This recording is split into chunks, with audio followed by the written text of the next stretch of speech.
السلام عليكم ورحمة الله وبركاته. عاملين ايه؟ يا رب تكونوا بخير. النهاردة هنعمل الفينو في البيت، وهقولك بقى على الطريقة المظبوطة اللي تخلي معاكي الفينو طري ويبقى خفيف ومش مكتوم. وكمان مش هتشتري بقى الفينو من بره خالص، لان مكوناته موجودة في اي بيت. اللهم بارك، ما يتقارنش خالص ببتاع بره، لانه طري وطعمه بجد تحفة.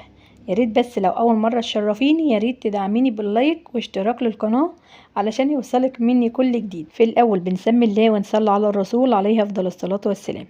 اول حاجة انا نزلت 200 جرام مية، والمية كانت دافية، ونزلت عليها بالحليب دافي 200 جرام. يعني في اول العجين ما نزلتش الا ب 400 جرام.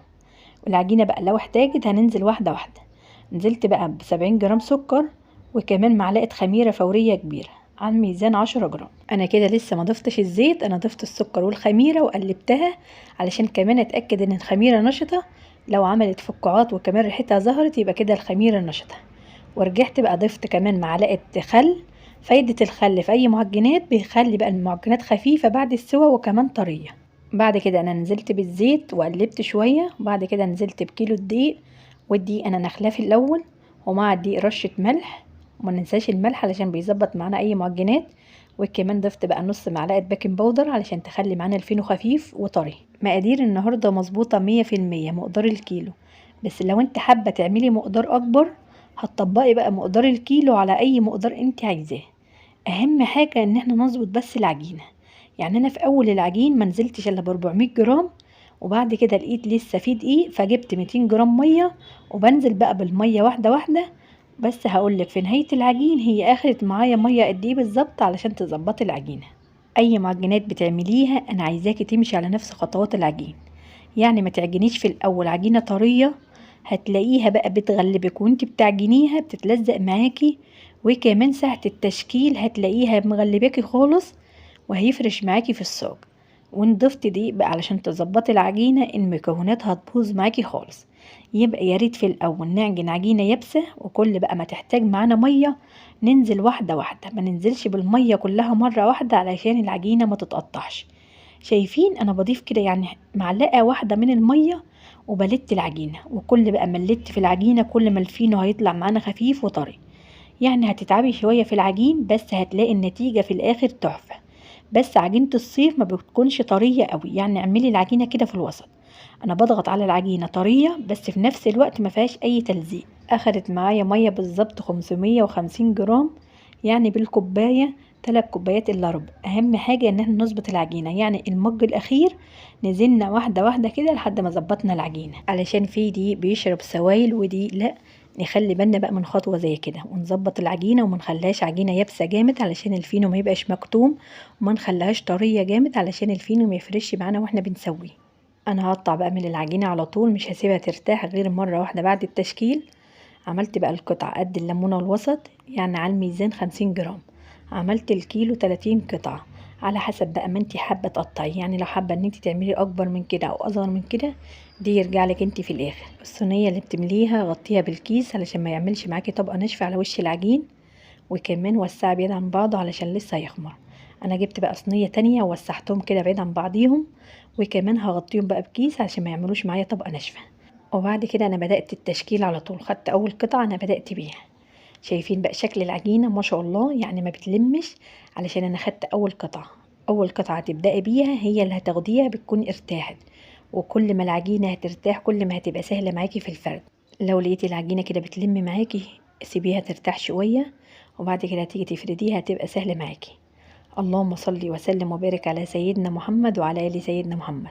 يا ريت بقى لو لسه بتشوفيني يا ريت تدعميني بلايك جميل منك. يلا بقى حطوا اللايك وتعالوا نكمل مع بعض بقية الخطوات. لو العجينة فيها تلزيق ومش عارفين نفردها، نمسح مسحة زيت بسيطة وما نكترش زيت علشان ساعة ما نقفل الفينو يتقفل معانا بكل سهولة، وكمان ما يفتحش معانا أثناء السوا.